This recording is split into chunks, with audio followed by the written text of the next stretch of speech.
Hello everyone, my name is Nishant Saxena. Welcome back to my YouTube channel. Today we have some breaking news coming out of Bangladesh that we need to talk about. The situation in Bangladesh has escalated dramatically and it's something that the world needs to pay attention to.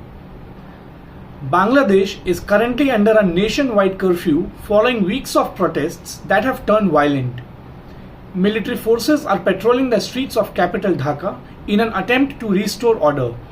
Unfortunately, the clashes have already resulted in the deaths of more than 100 people. The unrest began after the government introduced a controversial quota system for government jobs. Basically, this quota was always there, and then in 2018, the government had called it back, they had called it off, and then after a Bangladesh High Court order, I think somewhere around last month, when this order came, they have reinstated it. The court, it was reinstated by the court's order.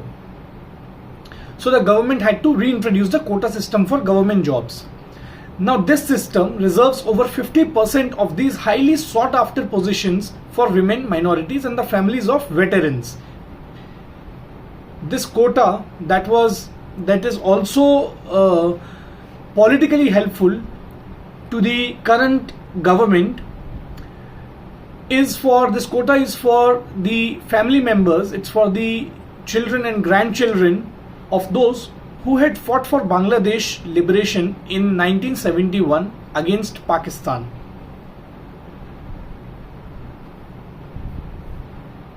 The system reserves over 50% of these highly sought after positions for women, minorities and the families of veterans. While this might sound progressive, it sparked massive outrage among students who feel it's unfair and discriminatory.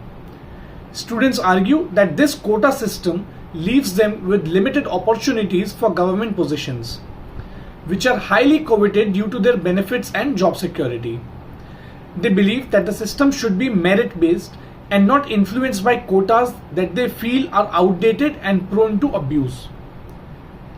To give you a clearer picture, 30% of government jobs are reserved for the relatives of freedom fighters, as I've mentioned before, 10% of people from backward districts, another 10% for women, 5% for minorities and 1% for people with disabilities.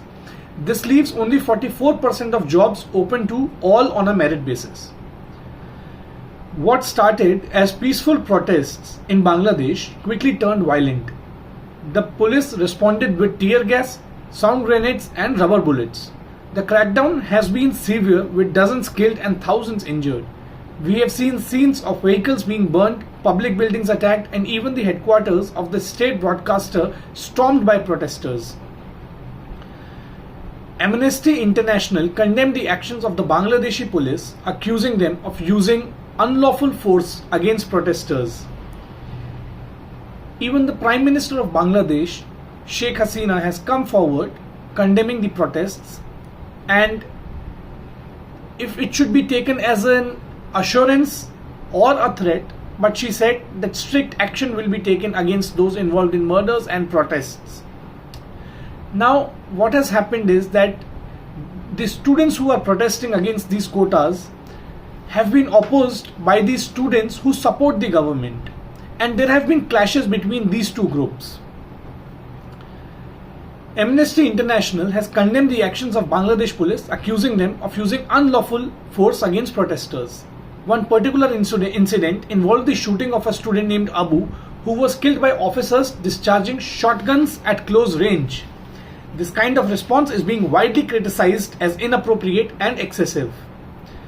There have been, although India has so far remained silent on this issue, the Western countries have criticized the way these protests have been handled, especially the US. In response to the escalating violence, the government has imposed a curfew and disrupted internet and mobile services across the country. This has made it extremely difficult for journalists and activists to communicate and report on what's happening on the ground. Reporters are struggling to get accurate information as internet shutdowns and mobile service cuts make it nearly impossible to reach people on the ground. Local media is heavily censored, so many are turning to social media to share their experiences despite the risks involved. On social media, we have seen an outpour of support for the student protesters. The hashtag Save Bangladeshi Students is trending, with people from around the world, including neighboring countries like India, our own country, Pakistan, and even around the world, expressing solidarity with the students. However, students are adamant that they won't back down until the government abandons the quota system and investigates the death of their fellow protesters. Sheikh Hasina government has also said that they are ready to hold talks with the protesters and probably reform this quota system, but the students' body that's leading the protest has completely refused to have any compromise or negotiation with the government. Their demand is a complete abolishment and taking back the quota. The government, on the other hand, remains firm in its stance, creating a tense and dangerous stalemate. Viewers, as we continue to monitor this developing story, our thoughts are with the people of Bangladesh. Let's hope for a peaceful resolution and justice for those affected.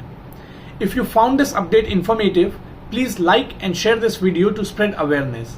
And don't forget to subscribe for more updates on this and other important stories from around the world. Stay safe, everyone. Thank you.